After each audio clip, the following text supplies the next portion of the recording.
Hello student, তোমরা যারা ক্যালকাটা ইউনিভার্সিটির আন্ডারে সেকেন্ড সেমিস্টারের ছাত্রছাত্রী আছো, তোমাদের জন্য আজকের ক্লাসটা খুবই গুরুত্বপূর্ণ। আজকের ক্লাসে তোমাদের ইএনভিএস অর্থাৎ পরিবেশবিদ্যা সাবজেক্টের অধ্যায় 5 থেকে গুরুত্বপূর্ণ 3টি 5 নম্বরের প্রশ্নের উত্তর নিয়ে আলোচনা করব। প্রথম প্রশ্ন আজকের ক্লাসে যেটা থাকছে, কেন্দ্রীয় দূষণ পর্ষদের কার্যাবলী আলোচনা করো। দেখো অ্যান্সারটা, কেন্দ্রীয় দূষণ নিয়ন্ত্রণ পর্ষদ একটি সংবিধিবদ্ধ সংস্থা যা পরিবেশ সংরক্ষণ আইন 1986 এর অধীনে প্রতিষ্ঠিত।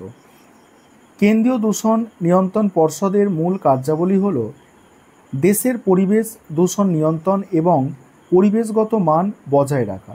সংস্থার প্রধান কার্যাবলীর মধ্যে রয়েছে বিভিন্ন ধরনের দূষণের জন্য, প্রথম পয়েন্ট হচ্ছে পরিবেশগত মান নির্ধারণ।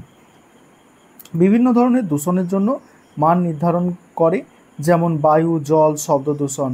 এই মানগুলি দূষণের মাত্রা নির্ধারণে সহায়ক। তারপর দ্বিতীয় পয়েন্ট হচ্ছে দূষণের উৎস নির্ধারণ। সংস্থা শিল্প, যানবাহন এবং অন্যান্য উৎস থেকে নির্গত দূষণ নিরীক্ষণ করে। এটি দূষণ উৎস নিয়ন্ত্রণে নীতিমালা তৈরিতে সহায়তা করে। পরের পয়েন্ট হচ্ছে প্রযুক্তির বিকাশ ও প্রচলন। দূষণ নিয়ন্ত্রণের জন্য নতুন প্রযুক্তির গবেষণা এবং প্রচলন করে। এটি বিভিন্ন দূষণ নিয়ন্ত্রণ ব্যবস্থা সম্পর্কিত সুপারিশ প্রদান করে। পরের পয়েন্ট হচ্ছে জনসচেতনতা বৃদ্ধি। সংস্থা দূষণ সম্পর্কিত বিভিন্ন তথ্য প্রচার করে এবং জনসাধারণকে সচেতন করে। তারপরে বলা হচ্ছে, দেখো, কেস স্টাডি এবং গবেষণা পরিচালনা। সংস্থা পরিবেশ সংরক্ষণে বিভিন্ন গবেষণা পরিচালনা করে এবং দূষণের কারণ এবং প্রভাব সম্পর্কে তথ্য সংগ্রহ করে। আর এই কার্যাবলীর মাধ্যমে দূষণ নিয়ন্ত্রণ পর্ষদ পরিবেশ সংরক্ষণে গুরুত্বপূর্ণ ভূমিকা পালন করে। দ্বিতীয় প্রশ্ন আজকের ক্লাসে, রাজ্য দূষণ নিয়ন্ত্রণ পর্ষদের কার্যাবলী আলোচনা করো, অর্থাৎ স্টেট পলিউশন সেন্ট্রাল বোর্ড। ঠিক আছে, রাজ্য দূষণ নিয়ন্ত্রণ পর্ষদ একটি গুরুত্বপূর্ণ সংস্থা যা পরিবেশ সংরক্ষণ ও দূষণ নিয়ন্ত্রণে লক্ষ্যে কাজ করে। এর প্রধান কার্যাবলীর মধ্যে রয়েছে বায়ু, জল এবং ভূমির দূষণ নিয়ন্ত্রণে উদ্যোগ গ্রহণ।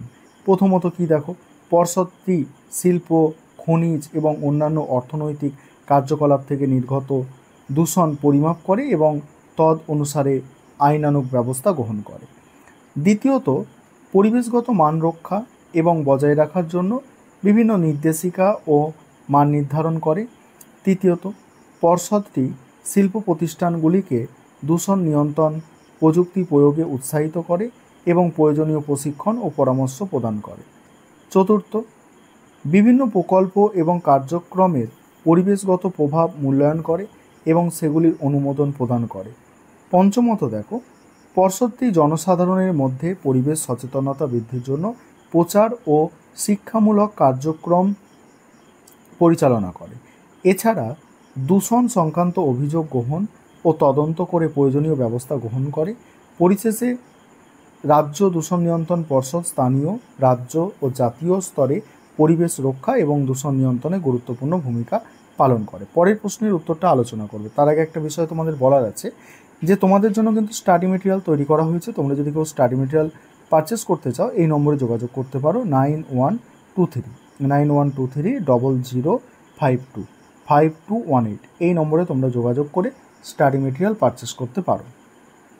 এবার পরের প্রশ্ন যেটা আছে, শেষ প্রশ্ন আজকের ক্লাসে, জনসংখ্যা বৃদ্ধির কারণ ও নিয়ন্ত্রণের উপায়গুলি লেখো।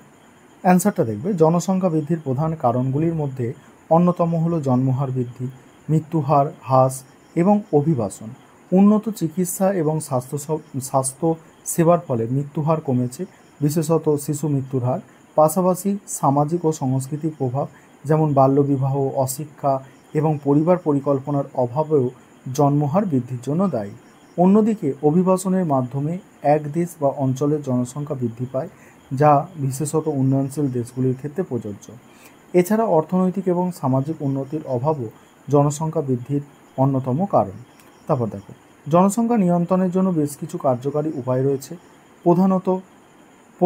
প্রথমত পরিবার পরিকল্পনা সম্পর্কে সচেতনতা বৃদ্ধি করা, গর্ভ নিরোধক ব্যবহারের প্রচার করা, এছাড়া নারীর শিক্ষা বৃদ্ধি করা এবং নারীর ক্ষমতায়ন নিশ্চিত করা জরুরি, কারণ শিক্ষিত নারীরা সাধারণত ছোট পরিবার পছন্দ করে। এই ছিল তোমাদের আজকে গুরুত্বপূর্ণ 3টি 5 নম্বরের প্রশ্নের উত্তর 5 নম্বর অধ্যায় থেকে।